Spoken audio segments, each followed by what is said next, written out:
Hola, hola, hola, gusto de saludarles, el Señor les bendiga.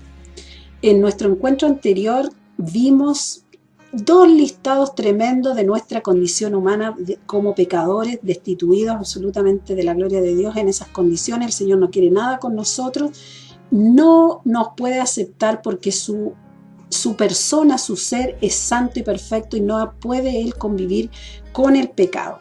Por lo tanto, así estamos destinados a la corrupción, a la muerte eterna. Pero me despedí de ustedes diciéndoles que hoy día les traía excelentes noticias, son las que vamos a estar de inmediato revisando en la primera carta del apóstol Juan, capítulo 2, verso 1, y dice: hijitos míos, estas cosas os escribo para que no pequéis.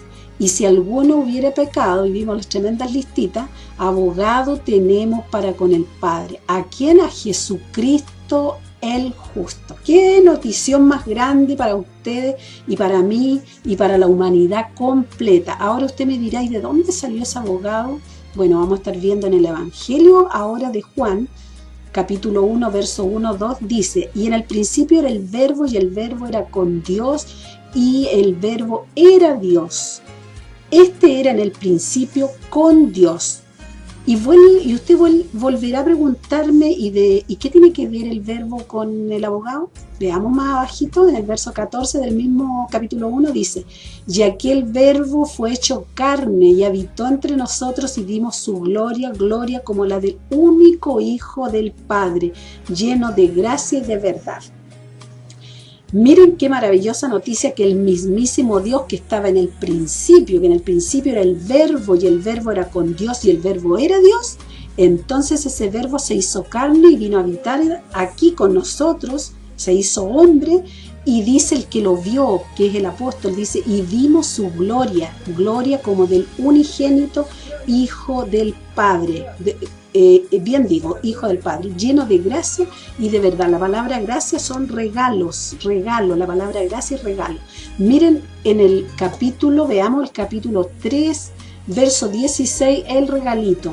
Esto lo dijo el mismísimo Señor Jesucristo, dijo: porque de tal manera amó Dios al mundo, que ha dado a su Hijo unigénito, para que todo aquel que en él cree no se pierda, mas tenga vida eterna. Lo leo de nuevo: porque de tal manera amó Dios al mundo, que ha dado a su Hijo, que ha dado un regalo, que ha dado a su Hijo. ¿Usted daría a su Hijo por un pecador, por un asesino, por un violador, por uno que ha matado niñitas, que ha violado, que ha tirado bomba y que ha matado seres inocentes? Para que vea usted el corazón, cómo es este verbo hecho carne que vino a sacarnos de la muerte eterna, de la condenación en la que estábamos. Vamos viendo una frase preciosísima que dice el Juan el Bautista, primo del Señor, y dice en el capítulo 1, verso 29 del mismo Evangelio de San Juan, dice: y el siguiente día vio Juan a Jesús que venía hacia él, y dijo: he aquí el Cordero de Dios que quita el pecado del mundo. Este Cordero, este abogado, este verbo quita el pecado del mundo.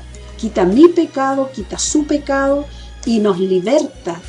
Ojalá, ¿no es cierto?, cuando los presos están detenidos y no hay quien los defienda porque no pueden defenderlo, aparezca del cielo un abogado. Así llegó el Señor a habitar entre nosotros, y es el Cordero de Dios, el Verbo encarnado. Vamos viendo lo que dice, sigamos en el Evangelio de Juan, capítulo 1, versos 25-26, y dice: le dijo esto el mismo Jesús: yo soy la resurrección y la vida, el que cree en mí, aunque esté muerto, vivirá. Y veíamos que estábamos muertos en delitos y pecados, ¿cierto? Pero él dice: yo soy la resurrección y la vida. Todo aquel que vive, dice, y cree en mí, no morirá eternamente. Y hace el mismo la pregunta en este verso 26. ¿Crees esto? Así dice el mismo Señor Jesús, que en este momento le pregunta a usted.